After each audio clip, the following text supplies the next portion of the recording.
Assalamualaikum warahmatullahi wabarakatuh. Saudara-saudaraku yang saya cintai saya banggakan. Sebelumnya mari kita simak video singkat berikut ini. Bismillahirrahmanirrahim. Assalamualaikum warahmatullahi wabarakatuh.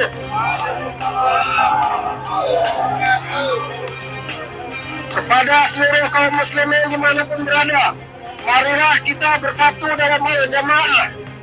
Karena dengan berjamaah, nilai-nilai Islam dapat terrealisasi secara maksimal dalam amaliyah sehari-hari.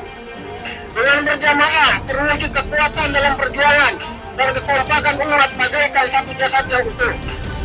Dengan berjamaah, pulalah hak-hak umat dapat terpenuhi.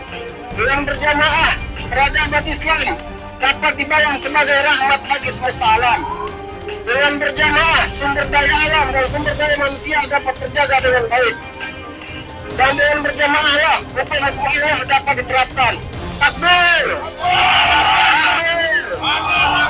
Takbir! Wassalamualaikum warahmatullahi wabarakatuh.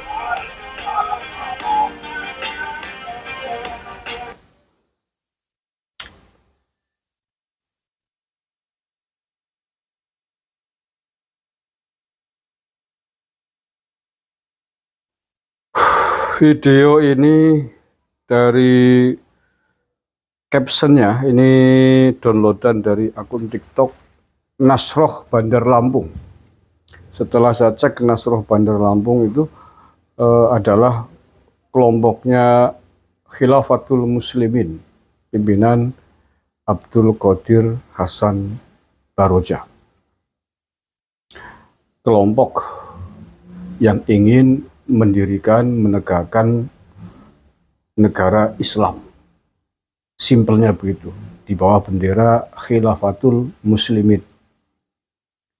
Abdul Qadir Hasan Baroja pertengahan tahun 2022 yang lalu ditangkap karena gerakan-gerakannya memobilisasi massa, mengadakan pawai keliling di setiap atau di banyak titik di beberapa wilayah Indonesia dengan bendera Khilafatul Muslimin. Seragam mereka dominasi hijau putih. Nah, kemudian diadili dan pertengahan 2023 yang lalu Abdul Qadir Hasan Baroja divonis 10 tahun penjara.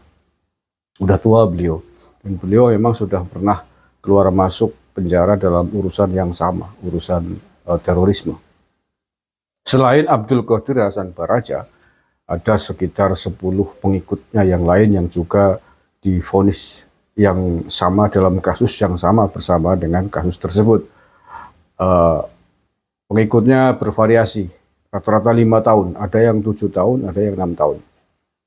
Nah, video potongan tadi nampaknya adalah geliat dari pengikutnya Abdul Qadir yang kembali menyerukan tentang persatuan umat Islam. Untuk tadi yang terakhir, untuk agar bisa menegakkan hukum-hukum Tuhan di muka bumi ini. Itu adalah bahasa khas dari orang-orang yang bercita-cita ingin menegakkan hukum Islam atau ingin menegakkan negara ini dengan landasan hukum Islam atau negara Islam.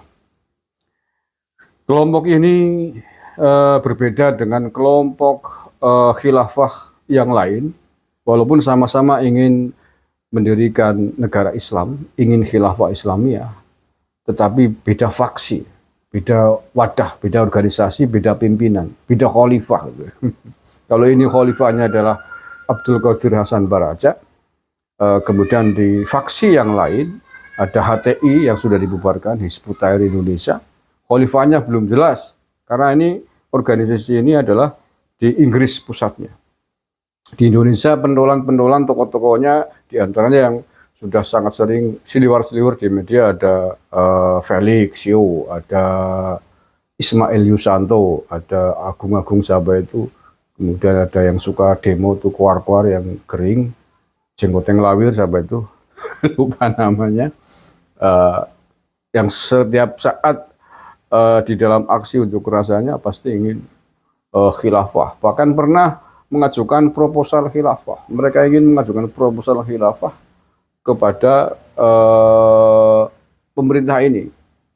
Ingin mengajukan membawa proposal itu ke Pak Mahfud MD dulu ketika masih Menko Polhukam.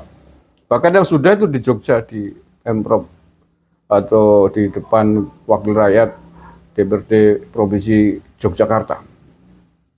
Nah, ini dua faksi yang berbeda. Khalifahnya berbeda, wadahnya berbeda. Kemudian ada juga organisasi yang sudah dibubarkan juga, yakni FPI. Mereka juga bercita-cita ingin menegakkan NKRI bersyariah di bawah naungan Khilafah Islamiyah. Sama-sama sudah dibubarkan. Ketiganya ini mendapatkan pressing serius, bahkan sampai ke meja hukum oleh negara. Tapi masih wadahnya yang dibubarkan oleh pemerintah. Pentolan-pentolannya, aktivis-aktivisnya, pengurusnya masih banyak, masih bebas berkeliaran di atas tanah Nusantara yang punya Pancasila ini. Nah, oleh karena itulah kemudian mengapa gerakan menyuarakan khilafah Islamiyah dengan berbagai macam kamuflasenya terus bermunculan. Karena memang orang-orangnya dibiarkan oleh negara.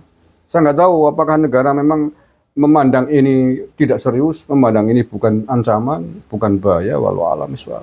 Faktanya begitu. Yang dibubarkan hanya kandangnya. Saya sering menggambarkan kandang buaya gitu ya. Yang berbahaya itu kandangnya apa buayanya? Yang berbahaya kan buayanya, bukan kandangnya.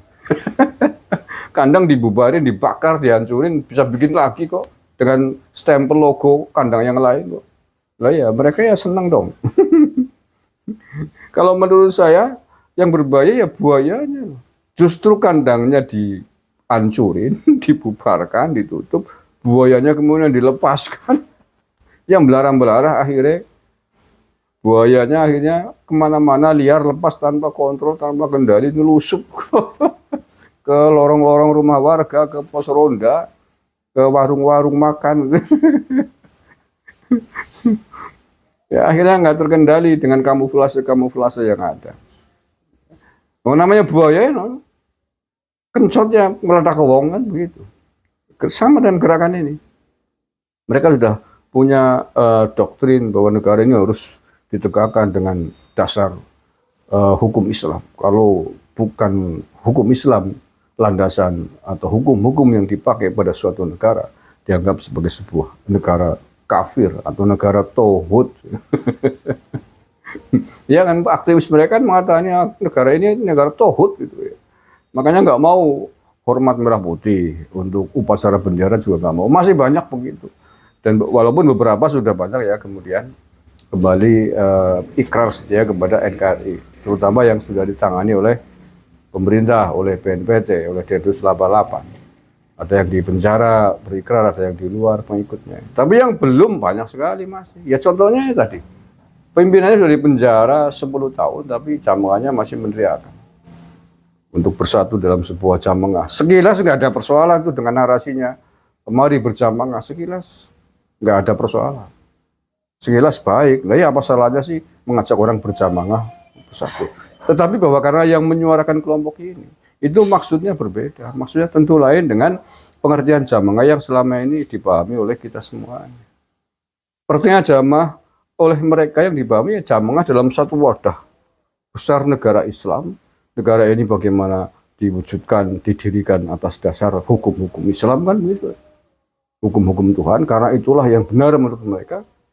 Pancasila adalah buatan manusia. Mereka membandingkannya itu. Mengapa tidak berdasarkan agama saja yang buatan Tuhan gitu. Maka Pancasila dianggap sebagai dasar negara tauhid. Gitu. Lagu Indonesia Raya, lagu Indonesia tauhid gitu. Polisi tauhid, tentara tauhid dan seterusnya. Maka mereka kerap kali aksi-aksinya sering memusuhi aparat negara, kan dianggap sebagai penghalang utama bagi mereka. Nah, yang terakhir yang ingin saya sampaikan bahwa mari kita tetap waspada. Ya, karena bagaimanapun kebijakan negara, ketegasan negara baru sampai pada membubarkan wadahnya. Tetapi ideologinya yang menjadi sumber gerakan ini muncul, menjadi energi gerakan ini berkibar, itu masih dibiarkan oleh negara. Akar ideologinya yang mestinya menjadi sumber utama mengapa ada gerakan radikalisme seperti ini, gerakan intoleransi seperti ini dari kelompok-kelompok ini belum diudik-udik oleh negara. Kita berharap pemerintahnya Pak Prabowo ke depan ini untuk sedikit atau setingkat lebih tegas lagi untuk menghadapi kelompok-kelompok yang berpotensi sangat berbahaya bagi keutuhan merah putih. Karena mereka ingin menegakkan, ingin membuat negara Islam, tentu saja dengan dasar-dasar Islam. Ini sama saja ingin nabrak Pancasila, ingin nabrak Bhinneka Tunggal Ika, ingin nabrak merah putih dan lain sebagainya. Mudah-mudahan Pak Prabowo nanti ke depan lebih tegas, tidak hanya melarang wadahnya, tapi juga melarang penyebaran ideologinya. BNPT, Densus 88, Kementerian Agama, saya kira sudah membuat sebuah rumusan seperti apakah ideologi dasar mereka bergerak yang mereka yakini yang perlu untuk dilarang penyebarannya. Dengan demikian, ketika ideologinya sudah dilarang sebagaimana pelarangan terhadap penyebaran ideologi komunis, nanti siapapun yang muncul ke permukaan mengkampanyekan tentang khilafahisme dan ajaran-ajaran di sekitarnya langsung ditangkap dan diurus, diproses secara hukum. Terima kasih. Wallahul muwaffiq ila aqwamit thoriq. Assalamualaikum warahmatullahi wabarakatuh.